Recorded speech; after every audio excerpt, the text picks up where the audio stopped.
Mike Brown was killed, I've been racially profiled. My fiance has been racially profiled. I have been bribed by a St. Louis County police officer for his freedom, and they let me go. And this was about a month ago. This is nothing out of the norm. It's just finally hit the fan. You know, it's finally hit the fan. People are scared to do anything. You ride around in the car scared. You ride around, you got a broken tail light, you think you're going to jail, not getting a ticket.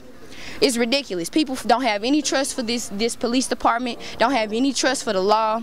So that's why it's not being upheld. And you can't blame anybody for being human. Like driving in the car, you get flagged, pull you over, not even run your name, lay you on the ground, check you, put the dogs all in your car, you know, lock you up, tow your car. I mean, this is how they doing folks. Man, we dealing with one of the most heavy-handed police forces in the United States, man, whether it's St. Louis City or some of these folks out here in St. Louis County, man. They do us wrong every day, man, and we tired of it. We got places that don't even got 2,000 people in it with a 50-man force. And you know they out here, they heavy-handed. All they want to do is write tickets and beat on folks, man. We ain't gonna take it no more. But it's been this way. You know, Ferguson Police Department has been corrupt. This system has been corrupt. And now it's just on the stage for everyone to see, even internationally. This happens all the time. We don't want people to think this just don't happen. It happens all the time. Except they ain't never brought no tanks out on the mob. And I've never heard a black man ever say to me, a white racist cop hit his car with a nightstick. Huh? You can kill my children, my mama, my daddy, but don't mess with my car, and they don't. Okay? Now, why you think out of the thousands of black cops in America, you with your camera have never had to go to a scene where there was commotion going because some white person said that black cop shot my husband in the back of the head 40 times? Or black cops more spiritual, better trained? No, they know white folks ain't gonna tolerate it. I've really been upset with how the media was playing this. Basically, like the citizens were harassing the police somehow and making them react the way that they are, but that's definitely not the case. From day one, the police have been down here with their intimidation tactics with the whole armor and, you know, like M16s waving like they're waving, blowing bubbles, and that's not appropriate. We sitting on our porch trying to enjoy the rest of our day, clear our minds, and I see tear gas cans being shot over right next to my building. I can't breathe. I got an animal, you know what I mean? It's a baby. It's people with asthma dropping to the ground, running in the house. That's not even a part of the protest. For 2 goddamn years, and we sick and tired of being sick and tired. No justice, no sleep. No justice, no sleep. No justice, no sleep. No justice. We've been disproportionately stopped more so than our white counterparts, our Hispanic counterparts. Granted that we are nearly 70% of the population, you know, so tension has been boiling. And we've been, you know, coming to the point to where enough is enough. We've been coming to our breaking point. And the incident with Mike Brown has just exemplified that. And so now we're just really standing up for what we believe in, coming together as a community and deciding to take a stand. I'm supposed to not acknowledge that race is a component at all. I'm supposed to pretend like this happened and it could happen to anyone, black or white, and perhaps it can, disproportionately it does happen to us. Valuing life, and some people are conflating how we value our lives with how the police should value our lives. The problem with that idea is, first of all, you don't have to respect yourself for me to respect you as a human being. I don't have to respect the way you wear your clothes. I don't have to respect the way that you talk. I don't have to respect that you work or don't work for me to respect your right to live. That's a completely bigger issue. It's violent. The idea that last night, for example, the police started to fire tear gas in because they saw someone in the crowd with a gun, and that gun was a sign enough that there was a potential for violence. Well, what is it when you're standing there having a peaceful protest and there are dogs and cops with rifles standing by? That's not a sign of violence. That's not an act of violence. That's not an act that we are instigating. So no, the looting didn't come before the first sign of violence. The first sign of violence was when that man got shot. The second sign of violence was when you came to a peaceful vigil and stood across the street as if you were prepared for a war. Who started the war? If you try to treat average citizens like criminals, if you militarize and escalate a situation, you're going to get violence. But if you treat people like human beings, if you get out there and let people know that cops and citizens are all part of the greater community, then I think it'll be peaceful. And last night you saw a peaceful situation, not because police were there controlling the situation. It was actually largely self-regulated. When we were out here Wednesday, 3 armor trucks pulled up and at least 200 men with M16s and riot gear came to us, pointing those guns at us in broad as daylight. You can ask Maria Chappelle Nidal, she was right there. And we weren't doing anything, pointing these guns at babies.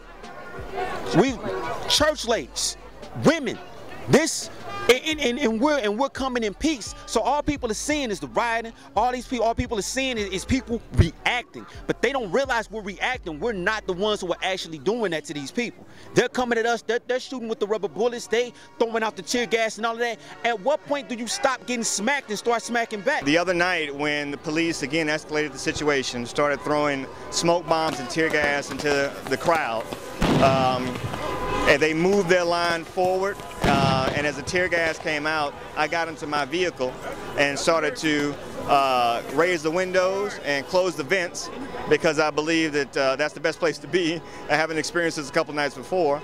And as that police line moved further, a line and a row of armed officers with riot gear and assault weapons circled my vehicle. One of them took the door, opened it, asked me to come out, took my arm, and arrested me. I asked him what the charge was, and he said because I didn't listen. And so I spent the night in jail along with a bunch of other activists, really. I mean, there might have been some guys out there who were causing trouble and may have deserved to be in that jail, but none of them were in there. The only people that were in jail that night were folks who I would categorize as peacemakers, not troublemakers. We got stopped. And they said they patrolled the area. And I didn't understand it. I never ran into it. My husband told me to get back in the car because I kept asking, why did you stop us? Well, we're patrolling the area. Okay, what am I gonna do? I have my work uniform on. I have 2 babies in the back seat asleep. What am I gonna do? Ever since that day, the police were here in SWAT gear and the armor trucks, and it was just horrible. It was intimidation factors. They were harassing the residents, shooting. I got shot on Monday night in the shoulder with a rubber bullet. I've never been shot with anything before. So, I mean, it was a catastrophe. It's really a crime against humanity what they're doing down here, especially with the police and and all the different municipalities that are down here harassing the poor neighbors and residents while they're just trying to mourn and grieve over an 18-year-old boy being shot and killed. As far as the relations with the police, they've been out here with tear gas. I know that I've been reading that we've been throwing stuff, and this is a violent, the only violence is the rubber bullets, the pins that they pull in before they throw in the smoke and the flash bombs, the tear gas. That's the violence out here. There is no violence out here. It's people protecting themselves and their neighborhoods. Nobody wants to be gassed. That's it. That's all. We stay here. This is our community. So without all the violence that the police are doing, it wouldn't be no violence if the police wouldn't be doing it. On numerous occasions, the disrespect, the rudeness of Ferguson police. So this is real personal for me. It really is. And I want to show my children that you have to stand for something. If nothing else, stand for your people. And the point is that there's no trust anymore between the local citizens and the police department, and that's a bad situation for us to be in. The only way people are going to be satisfied in this is if a federal independent investigation is conducted, outside people come in and give justice to the family of that murdered boy. The 50 out of 53 officers being white and not being from Ferguson, why aren't any of the young brothers in this area even interested in joining the police department? And that was a question, and they told me, they said, well, it's not always that they're not interested. Sometimes they're applying and can't move up. It's frustrating. Or sometimes they're applying and the person who's looking at the application is not interested in hiring.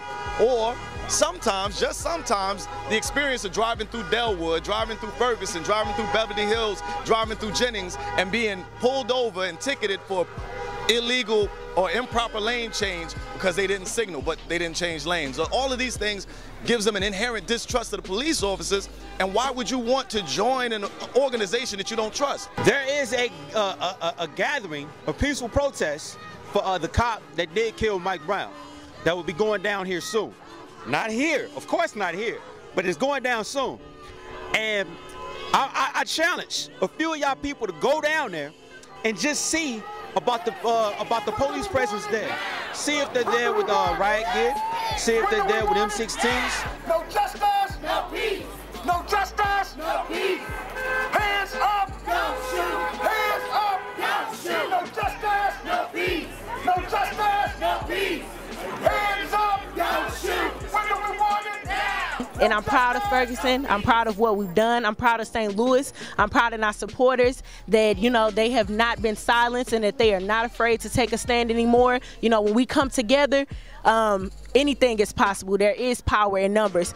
So, you know, everyone just stay out here, you know, continue to support, continue to rally, continue to protest, continue to hold your signs, tweet, Facebook, Instagram, do whatever it is that you feel or that you humanly can possible to support the cause. Thank you.